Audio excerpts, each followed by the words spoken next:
Good morning dear student. आज की class में हम लोग सॉल्व करेंगे साधारण एवं चक्रवृद्धि ब्याज के क्वेश्चन नंबर 10 से।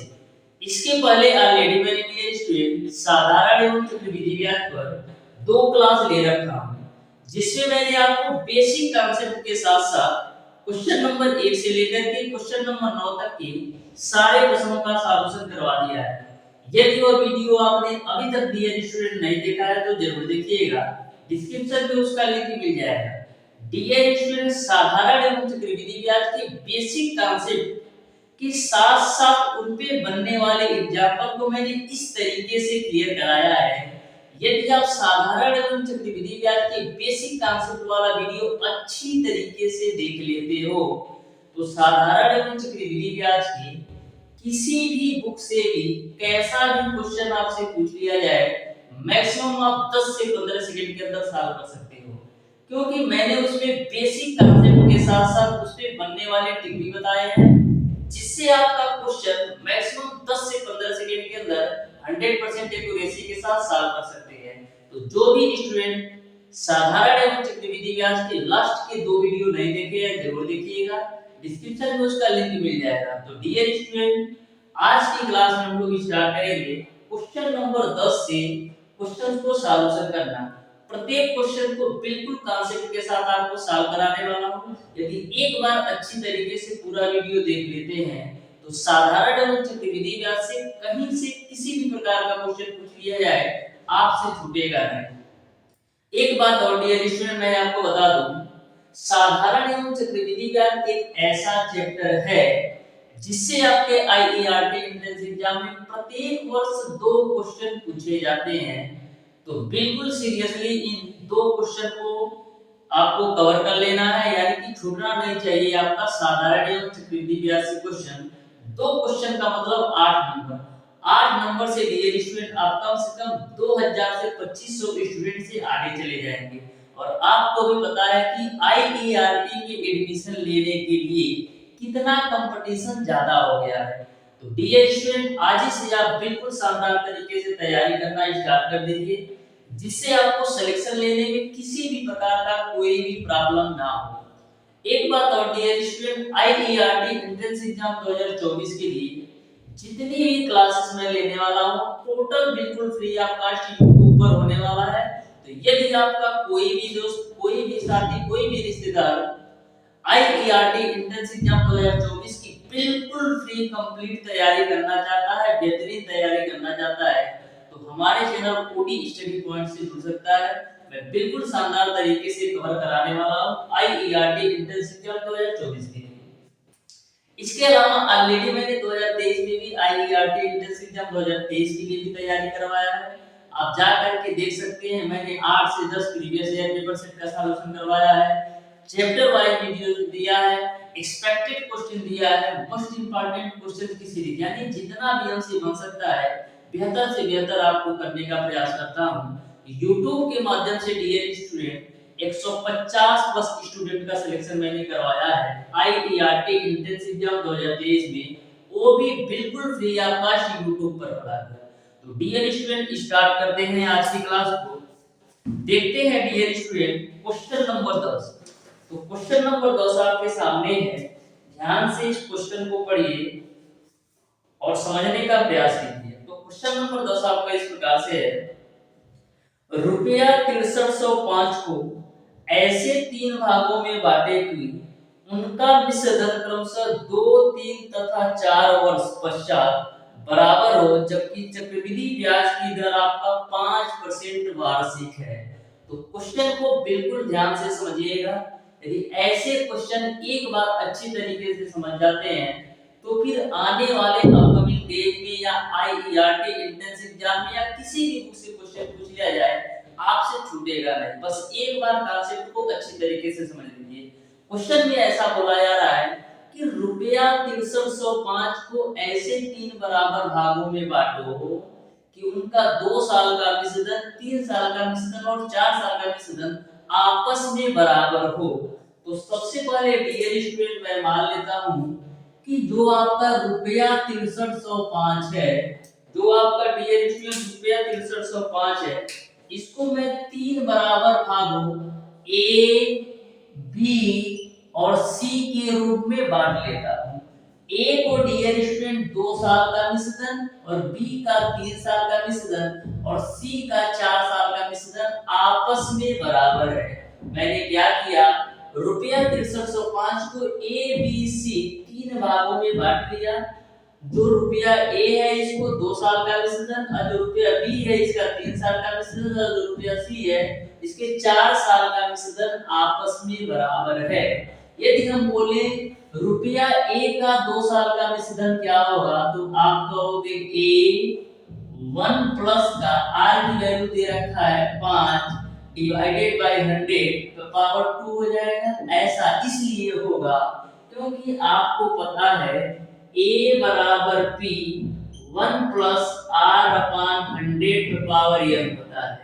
तो रुपया a का मिश्रण हमको निकालना है तो p के जगह पर क्या आएगा, a 1 प्लस का r की वैल्यू 5 दे रखा है डिवाइडेड बाय 100, a को 2 साल के लिए जमा कराया है तो n की वैल्यू 2 आ गई। यहां तक आपको क्लियर है। वहीं पर हम बात करें b का मिश्रण क्या होगा, तो b का आपका मिश्रण हो जाएगा b 1 प्लस का 5 अपान 100 पे पावर 3। वहीं पर हम c के 4 साल के मिश्रण की बात करें तो ये आपका हो जाएगा c 1 प्लस का 5 अपान 100 पे पावर आपका 4 हो जाएगा। इस तरीके से रुपया a के 2 साल का मिश्रण, रुपया b के 3 साल का मिश्रण और रुपया c के 4 साल का मिश्रण आपस में बराबर है तो मैंने बराबर कर दिया। यहाँ तक किसी को कोई दिक्कत नहीं। अब देखो 5 से काट लो तो 5 दूना 2 0, तो यहाँ पर हो जाएगा आपका a गुणे 20 एक कम 20 और 21 बट्टे का 20 का होल स्क्वायर हो जाएगा बराबर। यहाँ पर देखो 5 से काट लो तो 5 की सही अंश हो जाएगा 20 से कम 20 21 बट्टे 20 का होल क्यूब हो जाएगा। 21 बट्टे 20 का आपका होल क्यूब हो जाएगा। वहीं पर हम c की बात करें तो c गुणे आपका हो जाएगा 5 की सही अंश 100 तो 20 से कम 20 से 21 बट्टे 20 पे पावर 4 हो जाएगा। यहाँ तक आपको समझ में आया होगा। अब देखो a है तो a लिख लिया, 21 बट्टे 20 का होल स्क्वायर करोगे तो क्या मिलेगा, 21 गुणे 21 बट्टे का 20 गुणे का 20। वहीं पर b गुणे 21 बट्टे 20 का क्यूब कर दो तो 21 बट्टे 20 गुणे 21 बट्टे 20 गुणे 21 बट्टे आपका 20 हो जाएगा। वहीं पर हम c गुणे 21 बट्टे 20 की पावर 4 को हम क्या लिखेंगे, 21 बट्टे 20 गुणे 21 बट्टे 20 गुणे 21 बट्टे 20 गुणे 21 बट्टे 20। यहाँ तक सबको क्लियर है। अब देखना डियर स्टूडेंट, a 20 से a 20 कैंसिल, a 20 से आपका यह 20 कैंसिल, a 21 से यह 21 कैंसिल और a 21 से a 21 कैंसिल। मैंने क्या किया, a वाला मिश्रण को a के 2 साल के मिश्रण को b के 3 साल के मिश्रण को आपस में बराबर किया है। ठीक है, अब देखो क्या मिलेगा, आपको मिल जाएगा a बराबर b गुणे कितना 21 बट्टा 20। मैंने क्या किया है डियर स्टूडेंट, a के 2 साल के मिश्रण को b के 3 साल के मिश्रण को बराबर किया तो a वैल्यू आ गई। यहाँ से आप a बट्टे b की वैल्यू निकालोगे तो आपको मिल जाएगा 21 बट्टे का 20। यहाँ तक आपको क्लियर है। अब करते क्या है, b के मिश्रण को c से बराबर कर देते हैं। तो b का मिश्रण क्या है, b गुणे 21 गुणे 21 गुणे 21 बट्टे का 20 गुणे 20 गुणे 20 c से बराबर करना है तो c गुणे 21 गुणे 21 गुणे 21 गुणे 21 हो गया और नीचे में आपका आएगा 20 गुणे 20 गुणे 20 गुणे 20। अब देखो 3 20 से आपका ये 3 20 कैंसिल, 3 21 से आपका यह 3 21 कैंसिल। तो यहाँ से आप b बट्टे का c की वैल्यू निकालो तो b बट्टे c की वैल्यू क्या आ जाएगी, 21 बट्टे का 20। अब देखो यहाँ पर भी आपका b है और यहाँ पर भी आपका b है, लेकिन b का जो मान है दोनों जगह समान होना चाहिए। b का जितना मान यहाँ पर है उतना ही मान यहाँ पर होना चाहिए, क्योंकि दोनों जगह तो b ही है लेकिन मान तो समान नहीं है। तो दोनों जगह b का मान समान करने के लिए क्या करेंगे, इसमें डियर स्टूडेंट हम कर देते हैं 21 से गुणा, और इसमें हम डियर स्टूडेंट कर देते हैं 20 से गुणा। अब देखो b का मान दोनों जगह समान हो गया कि नहीं, 21 दूना 42 यानी 420 b का मान यहाँ पर भी है, और 21 दूना 42 420 b का मान यहाँ पर भी है। यहाँ तक आपको बिल्कुल अच्छी तरीके से समझ में आ गया होगा।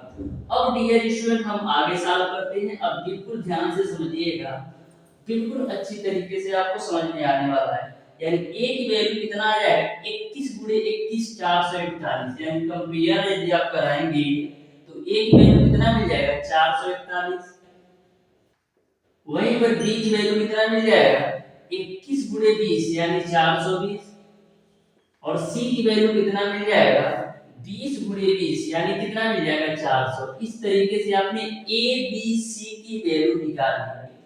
अब यहाँ पर तो दे रखा है कि 6305 रुपया है, यानी कि ए बी सी के विसर्जन का जो योग है वो तो आपका 6305 रुपया है, लेकिन रेशियो में कितना है, ए को 441 रेशियो मिल रहा है, बी को 420 और सी को 400, यानी कि 441 प्लस का 420 और प्लस का 400, जो रेशियो की वैल्यू है वो आपका 6305 के बराबर है। यहाँ तक आपको क्लियर है। अब देखो 4 4 8 4 12 और 41 और 20 जोड़ोगे 61, यानी कि 1261 रेशियो की जो वैल्यू आ गई वो आपको मिल गया 6305। अब देखो 1261 से 6305 को काटोगे तो 12 25 8 6 25 30, यानी कि 5 बार में पूरा पूरा कैंसिल हो जाएगा, यानी एक रेशियो की वैल्यू जो है वो आपका मिल जाएगा 5।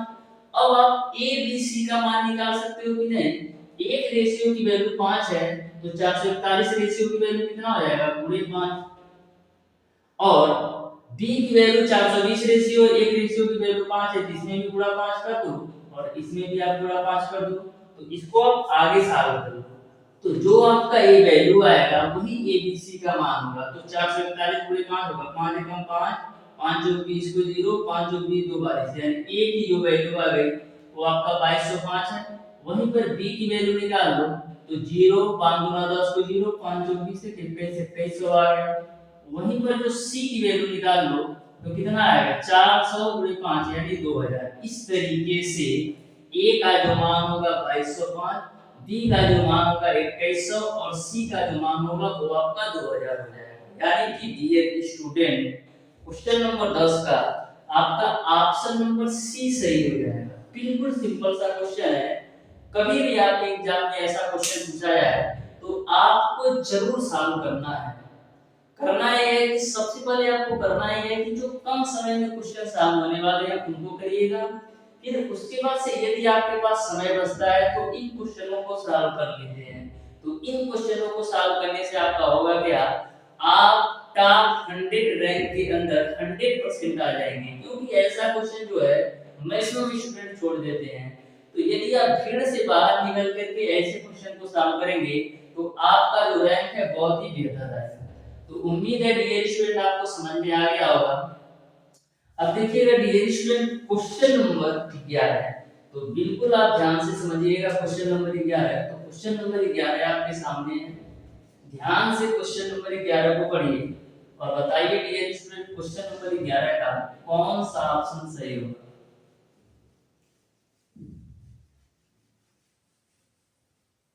तो क्वेश्चन नंबर 11 आपका इस प्रकार से है, रुपया 2100 प्रदीप ने दीपक से उधार लिया। यदि चक्रवृद्धि ब्याज की दर 10% वार्षिक हो तथा ऋण 2 बराबर किस्तों में चुकाना हो तो बताओ दीपक को प्रत्येक किस्त कितने रुपए देनी होगी। तो बिल्कुल ध्यान से समझिएगा, मैं आपको जो आपका क्वेश्चन नंबर 11 है किस्त का क्वेश्चन है, किस्त के क्वेश्चन को मैं इस तरीके से आज बता दूंगा कि आपके लाइफ में किस्त से कभी भी क्वेश्चन पूछ लिया जाए आपसे छूटेगा नहीं, इस बात की मैं गारंटी देता हूँ। तो बिल्कुल आप ध्यान से समझिएगा, यहाँ पर जो किस्त का खेल होता है डियर फ्रेंड वो दर पे डिपेंड करता है। आर की जो वैल्यू दे रखा है वो आपको दे रखा है 10%, आर की जो वैल्यू आपको दे रखा है 10%। तो सबसे पहले आप ये बता दो 10% का मतलब क्या होता है? 10 परसेंटेज का मतलब क्या होता है? 1/100। तो यहाँ से एक जीरो से एक जीरो खपचा में, यानी आपको मिल जाएगा 1/10। 1/10 का मतलब ये है कि 10 रुपया पर 1 रुपया ब्याज मिल रहा है। 1/10 का ये मतलब है कि 10 रुपया पर 1 रुपया ब्याज मिल रहा है। यानी कि हम बात करें पहले साल का, तो रुपया आपका कितना था? 10, 1 रुपया ब्याज मिल गया, यानी वही रुपया आपका 11 रुपया। आपका रुपया था 10, लेकिन 1 रुपया ब्याज मिला 10% की रेट से, तो वही रुपया आपका 11 साल हो गया। वहीं पर हम बात करें दूसरे साल के लिए, होता क्या है? तो कुछ नहीं होता है डियर स्टूडेंट, दूसरे साल के लिए इसी वैल्यू का स्क्वायर कर देंगे तो आपको दूसरे साल का मान पता चल जाएगा। तो 10 का स्क्वायर करेंगे 100 हो जाएगा, और 11 का स्क्वायर करेंगे 121 हो जाएगा। आपके मन में ये चल रहा होगा कि तीसरे साल का निकालना हो तो क्या करेंगे? तो तीसरे साल का निकालने के लिए इसी का क्यूब कर देंगे, यानी 10 का क्यूब करेंगे 1000, और 11 का क्यूब करेंगे 1331। लेकिन आपको क्वेश्चन में केवल और केवल 2 साल से मतलब है, तो मैंने 2 साल का ले लिया। अब देखिए क्वेश्चन में बोल रखा है कि दो बराबर किस्तों में, तो ए जो वैल्यू होती है, ए आपका मूलधन होता है, यानी पी की वैल्यू होती है, और ए जो वैल्यू आपका होती है, ए आपका किस्त वाली वैल्यू होती है। ए जो वैल्यू है मूलधन की है, और ए जो वैल्यू है बराबर किस्त वाली वैल्यू है। लिखा है दो बराबर किस्तों में, यानी कि प्रत्येक किस्त समान है, लेकिन यहाँ पर प्रत्येक किस्त समान है। यहाँ पर तो आपका किस्त जो है 11 रेशियो है, लेकिन यहाँ पर किस्त आपका 121 रेशियो है। तो दोनों किस्तों को बराबर करने के लिए क्या करेंगे? इसमें भी आप 11 से गुणा करेंगे और इसमें भी 11 से गुणा करेंगे। ध्यान में रखिएगा, आपको नाइंसाफी नहीं करना है कि इसमें 11 से गुणा कर दिया इसमें नहीं किया। यदि ऐसा करेंगे तो गलत हो जाएगा, क्योंकि 11 से गुणा किसमें और 11 से गुणा किसमें करेंगे तो कोई भी फर्क नहीं पड़ेगा, क्योंकि 11 से 11 हम कैंसिल आउट कर सकते हैं। मैं किस्त बराबर करने के लिए इसमें भी 11 से गुणा कर लिया और इसमें भी आपका 11 से गुणा कर लिया। अब जो आपका नया पैटर्न बनाया पहले साल का दूसरे साल का, तो पहले साल का कितना आ जाएगा? 11 गुणे 10 आपका 110 हो जाएगा, ये आपका 100 है ही। और यहाँ पर 11 11 121 और 121। अब आप देख सकते हैं जो किस्त की वैल्यू है दोनों जगह समान है। जो किस्त की वैल्यू है वो आपका दोनों जगह समान है। अब आपका क्वेश्चन सिंपल हो गया, क्वेश्चन के आधार पर हो गया। क्वेश्चन में ये बोला गया 1210 रुपए को, तो मूलधन वाली वैल्यू क्या है? मूलधन वाली वैल्यू यही है, तो 110 और 100 कितना हो जाएगा? 210, यानी कि 210 रेशियो आपका मूलधन है, और जो प्रत्येक किस्त है वो आपका 121 रेशियो है। तो 210 रेशियो की वैल्यू आप है, ये आपका 2100 है। वही मैं सोच रहा हूँ क्यों गड़बड़ हो रहा है। ये आपका 2100 है, तो 0 से 0 कैंसिल, 21 से कम 21, यानी एक रेशियो की वैल्यू आपको मिल जाएगा 10। आपको बताना है प्रत्येक किस्त, तो एक रेशियो की वैल्यू 10 है, तो 121 रेशियो की वैल्यू कितना हो जाएगा? 1210 रुपया। यानी कि जो प्रत्येक किस्त को जमा करेगा वो 1210 रुपया होगा। यानी कि क्वेश्चन नंबर 11 का ऑप्शन नंबर बी सही हो जाएगा। अब देखिएगा डियर स्टूडेंट क्वेश्चन नंबर 12, तो क्वेश्चन नंबर 12 को आप बिल्कुल ध्यान से समझिएगा। ये भी क्वेश्चन आपका बिल्कुल सिंपल और आसान सा क्वेश्चन है। तो क्वेश्चन नंबर 12 आपका है, किसी धन पर 2% 2 वर्ष का चक्रवृद्धि ब्याज रुपया 205 है, और उसी धन का उसी ही समय के लिए उसी दर से साधारण ब्याज रुपया 200 है, तो मूलधन क्या होगा ये आपको बताना है। तो बिल्कुल सिंपल सा कॉन्सेप्ट है, आप ध्यान से समझिएगा।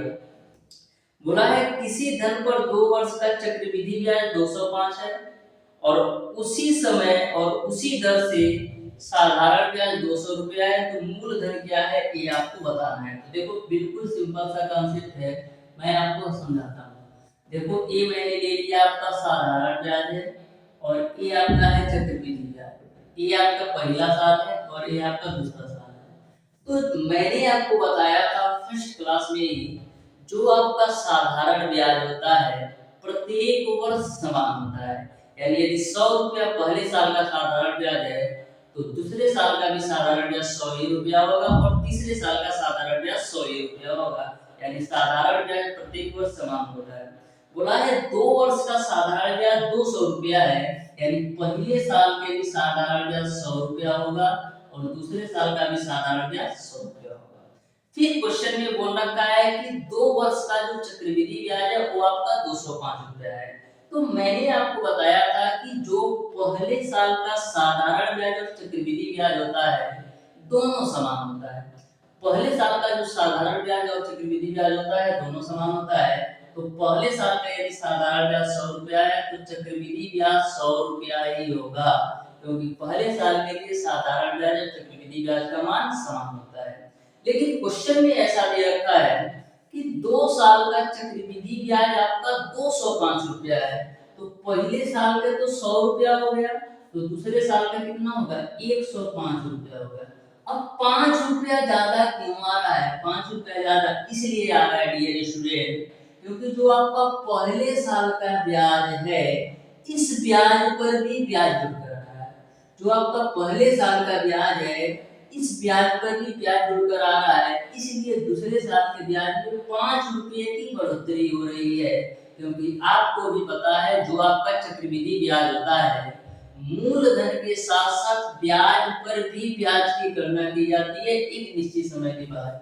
तो यहाँ पर जो आपका 100 रुपया ब्याज था पहले साल का, इस पर भी ब्याज लगा है, यानी ब्याज पर भी ब्याज जोड़ के आपका 100 से 105 हुआ है।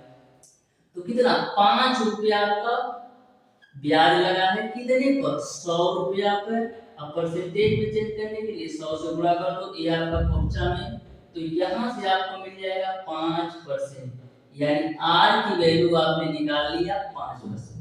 अब आप सिंपल तरीके से सॉल्व कर सकते हो। आपको पता है साधारण ब्याज बराबर मूलधन गुणे दर गुणे समय बटा 100, तो मूलधन गुणे दर गुणे समय बटा 100 रख दो। तो 2 साल का साधारण ब्याज कितना है 200 रुपया। मूलधन आपको निकालना है, दर का मान आपने निकाल लिया, समय का मान आपका है 2 साल बटेगा 100।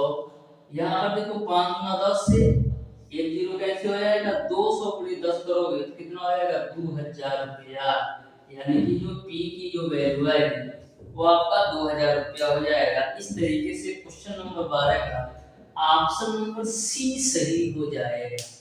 तो देख सकते हो कितना सिंपल सा क्वेश्चन है, बस आपको बेसिक कॉन्सेप्ट अच्छी तरीके से पता होना चाहिए।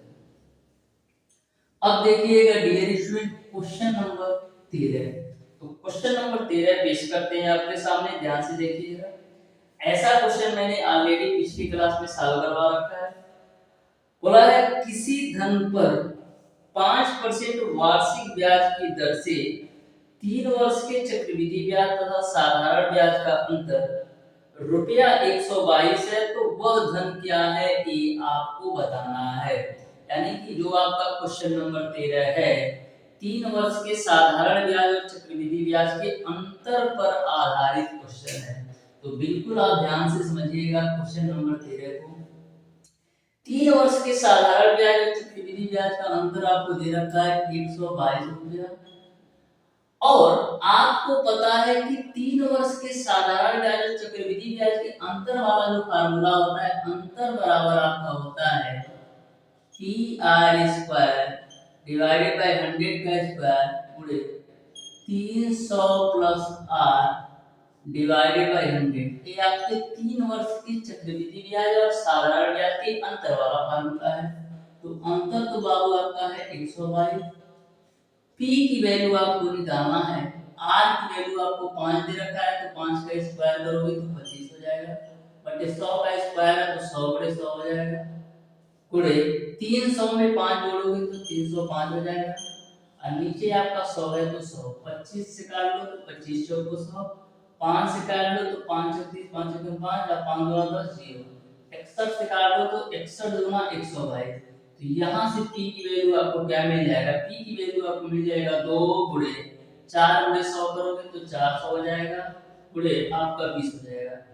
तो 2 चौक 8 गुना 16 हो जाएगा, और 2 1 3 को 0 चिपका दो, यानी P की जो वैल्यू आएगी वो आपका 16000 आ जाएगा। इस तरीके से क्वेश्चन नंबर 13 का ऑप्शन नंबर बी बिल्कुल राइट आंसर होगा। ऑप्शन नंबर बी बिल्कुल राइट आंसर होगा। तो देख सकते हो कितना सिंपल सा क्वेश्चन है।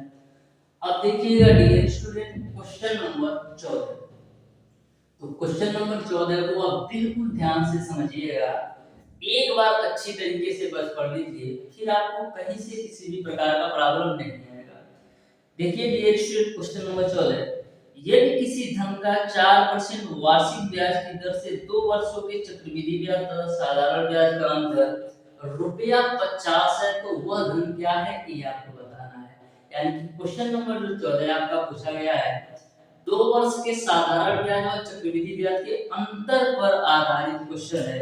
तो ध्यान से देखिएगा क्वेश्चन नंबर 14 को। तो 2 वर्ष के साधारण ब्याज और चक्रवृद्धि ब्याज के अंतर वाला फार्मूला क्या होता है? अंतर बराबर आपका होता है P R square divided by 100 का स्क्वायर। तो अंतर की वैल्यू आपको दे रखा है 50, पी की वैल्यू आपको निकालना है, आर की जो वैल्यू दे रखा है वो आपको 4 दे रखा है, 4 का स्क्वायर करोगे 16 हो जाएगा, बटे 100 का स्क्वायर है तो 100 गुणे का 100 कर दो, 4 चौको 16, अब 25 चौको 100, फिर 4 से इसको काटोगे तो 25 बार में कटेगा, यानी पी की जो वैल्यू आएगी 25 गुणे 50। तो यहाँ पर 25 गुणे 25 करोगे तो 625 और 625 गुणे 50 कर लो। तो देखो एक जीरो तो एक जीरो चपका दो, 625 गुणे 5 करोगे तो कितना आ जाएगा 3125। यानी कि जो आपका पी की वैल्यू आएगी 31,250 रुपए आएगा। यानी कि क्वेश्चन नंबर 14 का ऑप्शन नंबर बी बिल्कुल राइट आंसर होगा। तो डियर स्टूडेंट मैं आपको बार बार बोलता हूँ, यदि आपको कॉन्सेप्ट अच्छी तरीके से पता है तो किसी भी क्वेश्चन को सॉल्व करने में आपको 5 से 10 सेकंड से ज्यादा नहीं लगना है। बस आप कॉन्सेप्ट को अच्छी तरीके से एक बार सीख जाइए, रटने की जरूरत नहीं है, बस कॉन्सेप्ट को समझिए। यदि एक बार कॉन्सेप्ट आप समझ लेंगे तो बार बार आपको पढ़ने अथवा सॉल्व करने की जरूरत नहीं पड़ेगी, बस उस कॉन्सेप्ट को अप्लाई करते जाइए। अब देखिएगा डियर स्टूडेंट क्वेश्चन नंबर 15, बोला यदि एक धन चक्र विधि ब्याज की दर से 4 वर्ष में दोगुना हो जाता है तो कितने वर्ष में 8 गुना हो जाएगा? 4 वर्ष में दोगुना हो जाता है तो कितने वर्ष में आपका 8 गुना हो जाएगा, ये आपको बताना है। तो ध्यान से समझिएगा, ये भी क्वेश्चन आपका 2 सेकंड का है। देखो 4 वर्ष में दोगुना हो जाता है, मैंने मान लिया वह धन x है जो कि कितना 4 वर्ष में आपका दोगुना हो जाता है, यानी कि 2x हो जाता है। आपको बताना है कि कितने वर्ष में 8 गुना हो जाएगा। तो मैंने आपको जो कॉन्सेप्ट बताया था चक्रवृद्धि ब्याज में गुना वाले प्रश्न का, जो आपका धन होता है गुना के रूप में चलता है और जो आपका समय होता है वो आपका ऐड के रूप में चलता है। तो 1 2 गुना होने में आपका 4 साल लग रहा है, 1 2 गुना होने में 4 साल लग रहा है, तो दूसरा 2 गुना होने में कितना लगेगा? दूसरा 2 गुना होने में भी आपका 4 साल लगेगा। तो दूसरा 2 गुना होगा कितना होगा? 2x का 2 गुना करोगे तो 4x होगा। फिर 1 2 गुना और कर देते हैं, तो 1 2 गुना और कर दोगे तो 8x हो जाएगा। तो 1 2 गुना और करने में भी आपका 4 वर्ष लग जाएगा। यानी कि जो आपका 1 2 गुना होने में धन को 4 वर्ष लग रहा है, आपको 8 गुना होने में कितना समय लगेगा ये आपको बताना है। तो देख लो कितना समय लगेगा, 4 4 8 4 12, यानी कि 12 साल में वही धन आपका 8 गुना हो जाएगा। फिर से आपसे हमारी रिक्वेस्ट है, यदि आपने कॉन्सेप्ट वाला वीडियो नहीं देखा है तो जरूर देख लीजिएगा। यदि आप कॉन्सेप्ट वाला वीडियो अच्छी तरीके से देख लेते हैं तो ऐसे क्वेश्चन को मैक्सिमम आप 5 सेकंड के अंदर सॉल्व कर सकते हैं। मैंने कुछ नहीं किया, चक्रवृद्धि ब्याज में गुना वाले प्रश्न को सॉल्व करने का जो ट्रिक है वो आपका ये होता है कि जो आपका समय होता है जुड़ता जाता है और जो आपका पैसा होता है गुना के रूप में चलता है। तो 1 2 गुना होने में 4 वर्ष लगा, आपको 8 गुना पहुंचना है। तो 1 2 गुना होने में 4 वर्ष, दूसरा 2 गुना होने में भी 4 वर्ष और तीसरा 2 गुना करोगे तो 8 गुना तक पहुंच जाओगे। अब 4 4 8 4 12 साल, यानी कि 12 साल में 8 गुना हो जाएगा। अब देखिएगा डियर स्टूडेंट क्वेश्चन नंबर 16। तो क्वेश्चन नंबर 16 को आप बिल्कुल ध्यान से समझिएगा। क्वेश्चन नंबर 16 आपका है डियर स्टूडेंट, एक व्यक्ति बराबर धन दो बैंकों में 4/1/2 तथा 5% वार्षिक दर पर जमा कराता है। यदि 2 वर्ष बाद कुल ब्याज रुपया 247 मिला हो तो प्रत्येक बैंक में जमा किया धन, कोई एक व्यक्ति है जो कि बराबर धन दो बैंकों में जमा करता है। एक बैंक से उसको ब्याज 4.5% मिलता है और दूसरे बैंक से ब्याज उसको 5% मिलता है। तो आपको यह बताना है कि जो बराबर धन उसने जमा किया वो कितना था। तो सबसे पहले बाबू मैं मान लेता हूँ कि जो बराबर धन उसने जमा किया वो आपका 100 रुपया था, यानी 100 रुपया ही 4.5% के रेट पर जमा किया और x रुपया ही 5% के रेट पर जमा किया और कुल मिला के जो उसको ब्याज मिलता है 247 रुपया।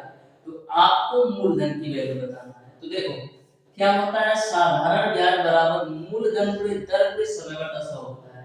तो साधारण ब्याज तो है 247 रुपया, दोनों के साधारण ब्याज का योग, यानी कि जो पैसा 4.5% के रेट पर 2 साल के लिए जमा कर रहा है उसका, और जो पैसा 5% के रेट पर 2 साल के लिए जमा कर रहा है उसका, दोनों के साधारण ब्याज का योग 247 रुपया है।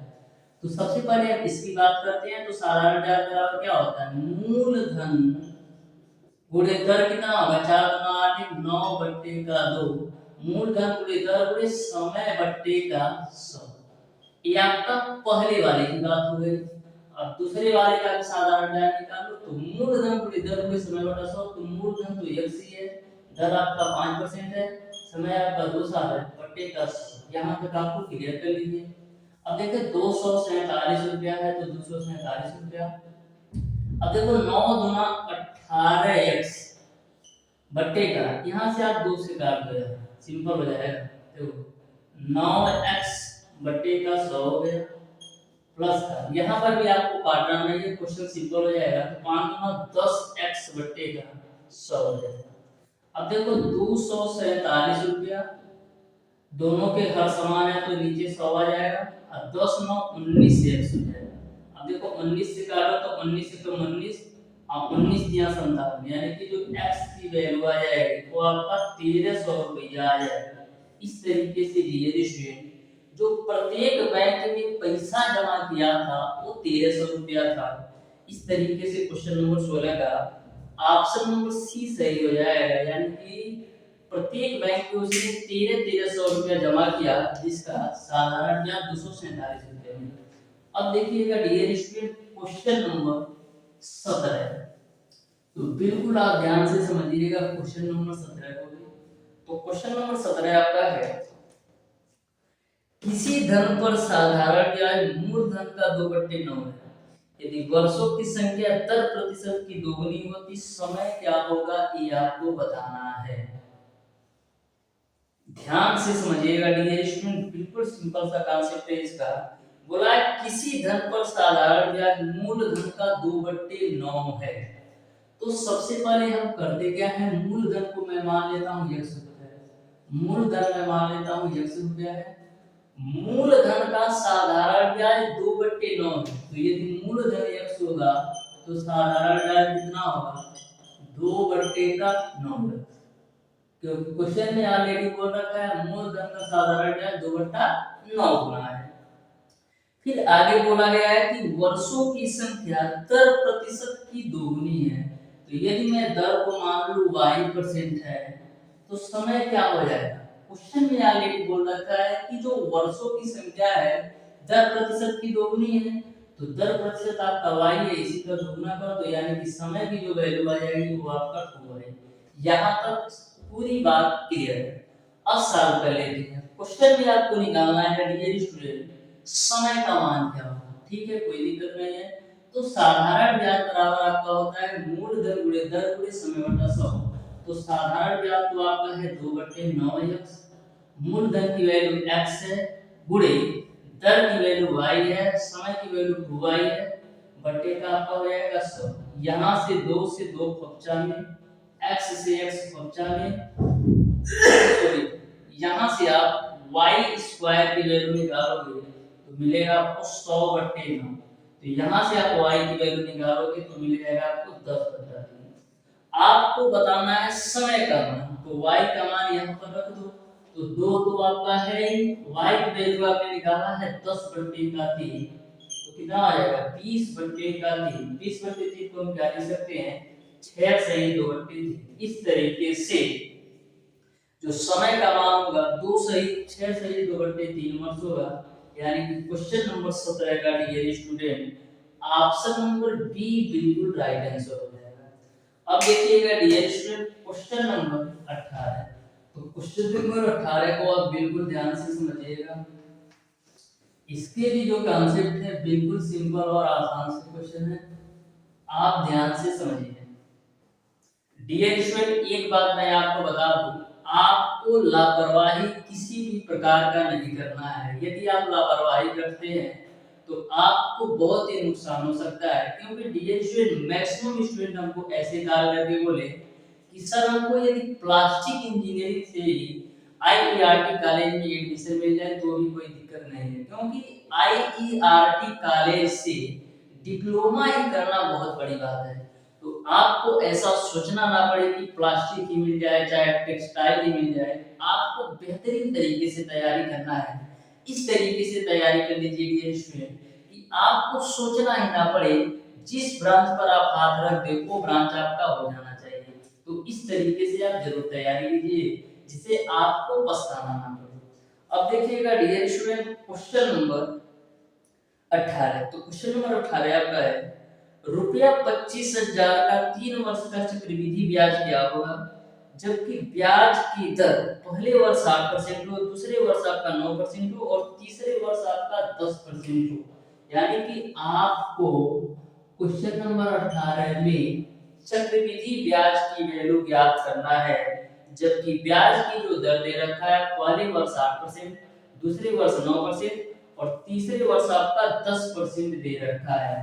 तो सबसे पहले हम चक्रवृद्धि विसर्जन निकाल लेते हैं। उससे पहले मैं आपको बता दूं, जब ब्याज की दर पहले वर्ष आपका R1% होती है, दूसरे वर्ष आपका R2% होती है और तीसरे वर्ष आपका R3% होती है, तो ऐसे कंडीशन में चक्रवृद्धि विसर्जन बराबर होता है A बराबर P 1 प्लस का R1 अपॉन 100, दूसरे ब्रैकेट में 1 प्लस R2 अपॉन 100 और तीसरे ब्रैकेट में 1 प्लस का R3 अपॉन 100 होता है जब ब्याज की दर पहले वर्ष R1% हो, दूसरे वर्ष R2% हो और तीसरे वर्ष R3% हो।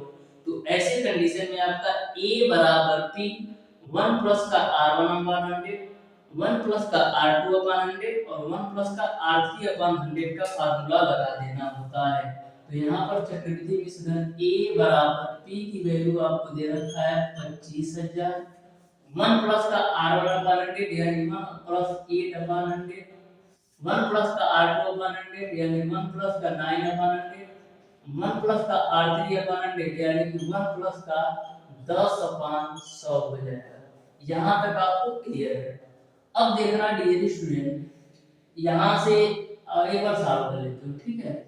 देखो 25,000 है गुणे 100 एकम 100 और 8 कितना आएगा 108 बटे का 100 गुणे 100 एकम 100 और 1 कितना होगा 109 बटे का 100 और ये आपका हो जाएगा 110 बटे का 100। यहाँ तक आपको क्लियर है। अब देखो 1 0 से 1 0, 1 2 3 0 से 1 2 3 0, उसके बाद से 4 से काट लो तो 4 दूना 8, फिर 4 7 28, फिर 4 दूना 8 4 25, यानी फाइनली आपको मिल जाएगा 25, केवल 25 है यार, 25 गुणे 27 बटे 25 गुणे 109 बटे 109 बटे 1 हो जाएगा गुणे आपका 11 हो जाएगा। यहाँ तक आपको क्लियर है। अब देखना है 25 से है 25 खुद जाने तो मिल जाएगा आपको 27 गुणे 109 गुणे 11। ये ट्रिक बताऊं, ध्यान से देखना, क्वेश्चन सॉल्व होता है। देखो कैसे, ये विसर्जन निकाल रहे हो तो यूनिट जीरो कितना आएगा, यानी यदि हम तीनों नंबरों का आपस में गुणा कराएं तो इकाई का अंक कितना आएगा। तो देखो 1 का गुणा 9 में कराओगे 9 और 9 में गुणा 7 में कराओगे 63, यानी कि जो इकाई का अंक आएगा वो आपका कहीं ना कहीं 3 आएगा। कैसे, एक गुणे नौ नौ, और 9 सत्ते 63 करोगे तो ये आएगा कितना आएगा 3। अब ये तो आपका मिश्र धन आएगा, यहाँ पर कुछ भी वैल्यू आए उससे कोई मतलब नहीं है।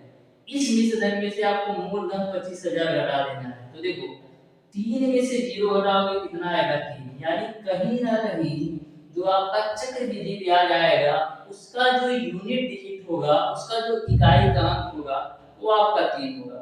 अब चारों ऑप्शंस को आप ध्यान से देखो, तो चारों ऑप्शंस को आप ध्यान से देखेंगे तो एक ही ऐसा ऑप्शंस दिया है जिसमें इकाई का अंक 3 है। एक ही केवल ऑप्शंस दिया है जिसमें इकाई का अंक 3 है, वो है आपका ऑप्शन नंबर ए। इस तरीके से आपका ऑप्शन नंबर ए सही है। यहाँ पर पूरा सॉल्व करने की जरूरत तब पड़ती जब एक से ज्यादा ऑप्शंस में इकाई का अंक 3 होता। क्वेश्चन को पूरा सॉल्व करने की जरूरत तब पड़ती जब एक से ज्यादा ऑप्शंस में इकाई का अंक 3 होता, लेकिन एक ही ऑप्शंस में इकाई का अंक 3 है, तो यहाँ पर आपको सॉल्व करने की जरूरत नहीं है। यूनिट डिजिट यानी इकाई अंक से भी सॉल्व कर सकते हो। तो इस तरीके से आप समय जरूर बताइएगा। अब देखिएगा dear student, question number 19, question number 19 को आप बिल्कुल ध्यान से समझिएगा। मैं आपको जितने भी कॉन्सेप्ट ट्रिक बन सकते हैं टोटल कॉन्सेप्ट और ट्रिक बताने वाला हूँ। डियर स्टूडेंट, मैं इस तरीके से आपको पढ़ा दूंगा कि मैथ के आप मास्टर बन जाएंगे। कहीं से अभी आपको किसी भी प्रकार का दिक्कत नहीं आने वाला है। बस आप प्रत्येक क्लासेस हमारी अच्छी तरीके से आप लेते चलिए। क्वेश्चन नंबर 19 आपका है, किसी धन को 2 वर्ष के लिए किसी विशेष दर पर उधार दिया गया। यदि ब्याज की दर 3% अधिक होती तो ब्याज रुपया 72 अधिक मिलता, तो वह मूलधन क्या है ये आपको बताना है। तो बिल्कुल सिंपल सा कॉन्सेप्ट है। देखो 3% की वजह से 72 रुपया ज्यादा मिल रहा है। 3% की वजह से 72 रुपया ज्यादा मिल रहा है, तो आपको यह बताना है कि मूलधन क्या होगा। तो देखो हम देख लेते हैं भाई साहब, कोई दिक्कत नहीं है। तो देखो 72 रुपया ज्यादा क्यों मिल रहा है, 3% की वजह से। तो ये जो 72 रुपया है साधारण ब्याज, तो साधारण ब्याज बराबर क्या होता है, मूलधन गुणे दर गुणे समय बटा 100। तो मूलधन तो निकालना है। दर 72 रुपया ज्यादा क्यों मिला, 3% अधिक की वजह से। तो मूलधन गुणे दर हो गया और समय का मान 2 है, बटे का 100 कर दो, बस आपका क्वेश्चन सॉल्व हो गया। अब देखो 72 बराबर 6p बटे का 100, 6 से काट दो तो 12 बार में, तो यहाँ से जो p की वैल्यू आएगी वो आपका 1200 है। बस ज्यादा सोचना ही नहीं है, बस क्वेश्चन के कॉन्सेप्ट को समझ लो और कुछ भी नहीं है। अब इसी में उलझ जाते कि 3% की वजह से 72 रुपया ज्यादा मिला। अरे ये सोचो ना यार कि साधारण ब्याज का क्वेश्चन है, तो बिल्कुल सिंपल सा है। 3% की वजह से 2 साल में, यानी कि 3% यदि ब्याज की दर 2 साल के लिए बढ़ा दिया जाता है तो ब्याज 72 रुपये मिलता है। बस क्वेश्चन हो गया। अब देखो डियर स्टूडेंट क्वेश्चन नंबर, अब देखना डियर स्टूडेंट क्वेश्चन नंबर, ये आपका कौन सा था, क्वेश्चन नंबर 19 था। अब देखिएगा डियर स्टूडेंट क्वेश्चन नंबर 20, तो क्वेश्चन नंबर 20 को आप ध्यान से देखिएगा। ये भी क्वेश्चन आपका बिल्कुल सिंपल सा क्वेश्चन है। क्वेश्चन नंबर 20 को आप देखिएगा डियर स्टूडेंट, बोला है 5 माह में 50 पैसे प्रति रुपया प्रति माह की दर से रुपया 26 का साधारण ब्याज। तो सबसे पहले इस क्वेश्चन में आपको घुमा दिया है, लेकिन आपको घूमना नहीं, देखो ध्यान से। यहाँ पर बोला है 5 माह में 50 पैसे प्रति रुपया की दर, 50 पैसे प्रति रुपया की दर वाले ये समझो 50 पैसा प्रति रुपया, तो 50 पैसा प्रति रुपया की दर दे रखा है। तो देखो r बराबर 50 हो गया।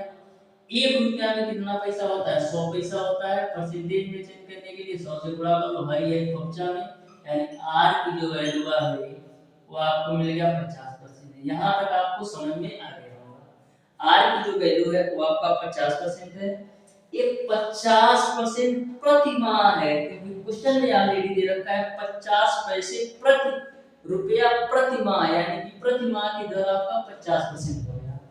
अब यहाँ से आप सॉल्व कर सकते हो। ये जो आपका क्वेश्चन है साधारण ब्याज का, तो साधारण ब्याज बराबर क्या होता है, मूलधन गुणित दर गुणित समय बटा 100। तो यहाँ पर हम साधारण ब्याज निकाल लेते हैं। तो मूलधन की वैल्यू है 26, दर की वैल्यू आपने निकाला 50%, समय का मान कितना है 5 महीना। 5 महीना इसलिए मैं ले रहा हूं कि 50 पैसे प्रति रुपया प्रति माह, यानी कि जो आपका 50% दर आया है प्रति माह का है। तो मूलधन गुणे दर गुणे समय 5 महीना बटेगा 100 कर दो।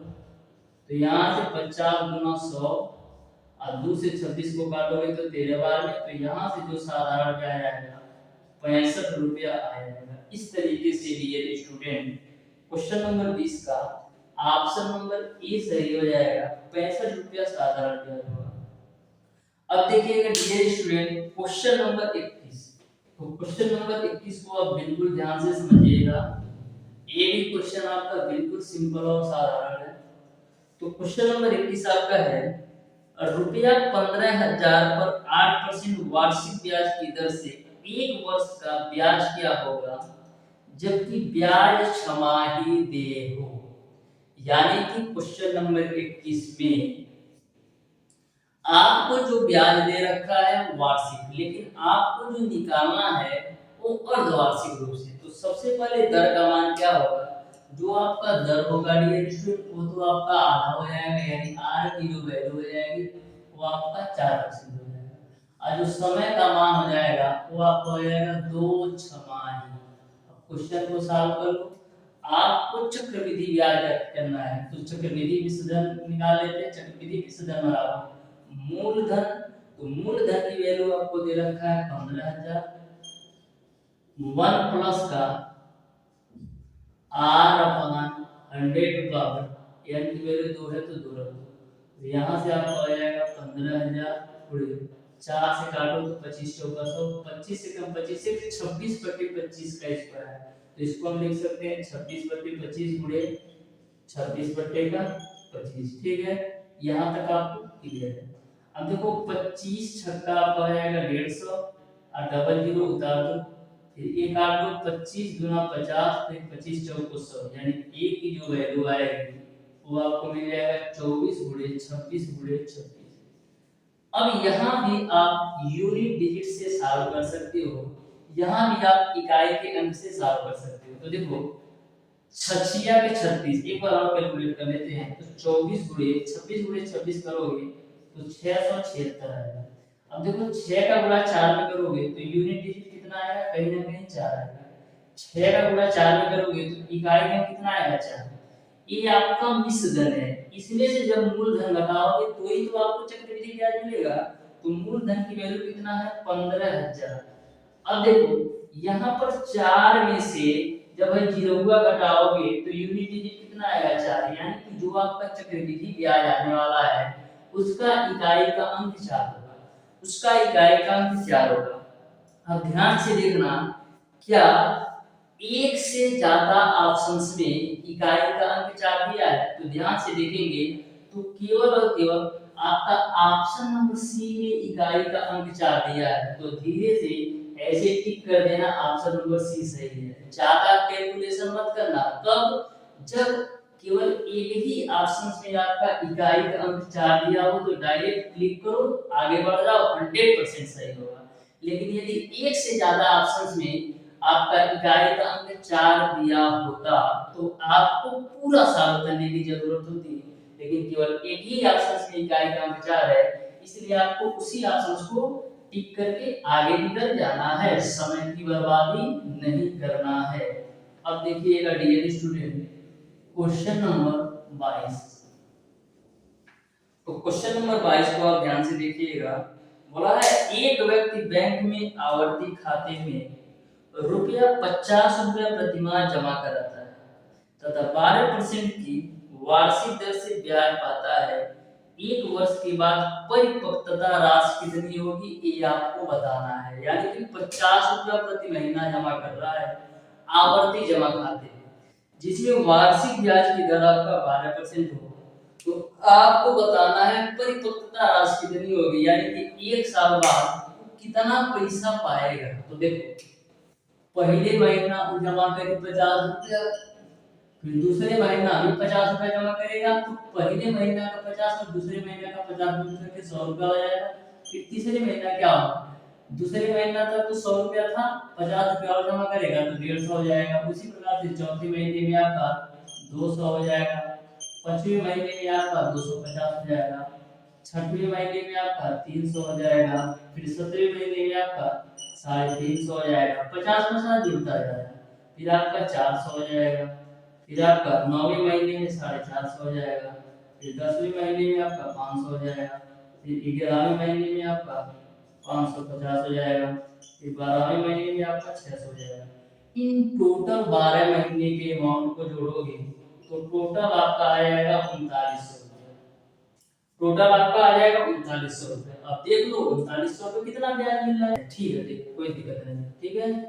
तो देखो यहाँ पर एक चीज आपको ये सोचना है कि 12 महीनों तक जमा किया है तो ये तो आपका दर आपका 12 होगा, लेकिन जो समय आएगा वो बट्टे का 12 आएगा। कारण ये है कि 12 महीनों तक जमा किया है तो दर तो आपका 12% होगा, और जो आपका समय होगा 1/12 है, क्योंकि एक साल में 12 महीने होते हैं, तो महीने वाइज जमा किया है ना, तो मूलधन दर आपका 12%, समय आपका 1/12 आ जाएगा। अब बट्टे का 100 है ही 2 जीरो से, है 2 जीरो कब्जा में, है 12 से, है 12 कब्जा में, यानी सिंपल इंटरेस्ट आपका आ जाएगा 39 रुपया।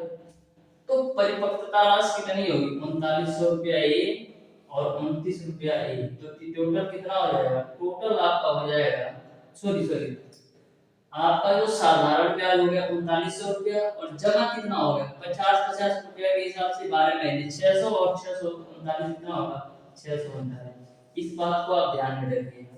ये जो वैल्यू आई है ये आपका टोटल जो है अमाउंट आया है कि ये 50 रुपया पहले महीने जमा करता है, फिर दूसरे महीने में वही पैसा 50 जोड़ के 100, फिर 150, तो ये आपका टोटल पैसा है 3900। तो 3900 को मैं यदि 12% की रेट से निकालता हूँ तो साधारण है 39 रुपया, लेकिन एक्चुअल में उसने जो जमा किया है वो तो केवल 600 रुपया किया है, क्योंकि 50 रुपया प्रति माह, तो 12 महीने में 600, तो 600 रुपया ऊ और 39 रुपया साधारण है, टोटल आपका होगा 639। यानी कि क्वेश्चन नंबर 22 का dear student option number A सही रहेगा। इस तरीके से डियर स्टूडेंट आज की क्लास में मैंने आपको बताया साधारण एवं चक्रवृद्धि ब्याज के क्वेश्चन नंबर 10 से लेकर के क्वेश्चन नंबर 22 तक के सारे प्रश्नों का सॉल्यूशन। फिर भी डियर स्टूडेंट यदि आपको कहीं से भी किसी भी प्रकार का किसी भी क्वेश्चन में कोई भी डाउट कोई भी कंफ्यूजन हो तो कमेंट बॉक्स में कमेंट करके जरूर बताइएगा।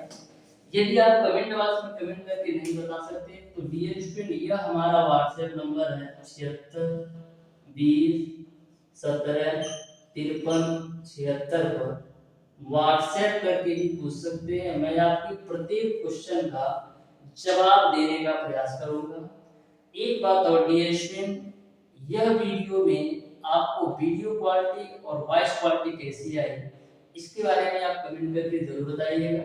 कोई भी किसी भी प्रकार का कंफ्यूजन हो तो इस व्हाट्सएप नंबर पर आप व्हाट्सएप कर सकते हैं। मैं हर तरीके से आपका सहायता करने का प्रयास करता हूँ। तो मिलते हैं नेक्स्ट वीडियो में, तब तक के लिए धन्यवाद।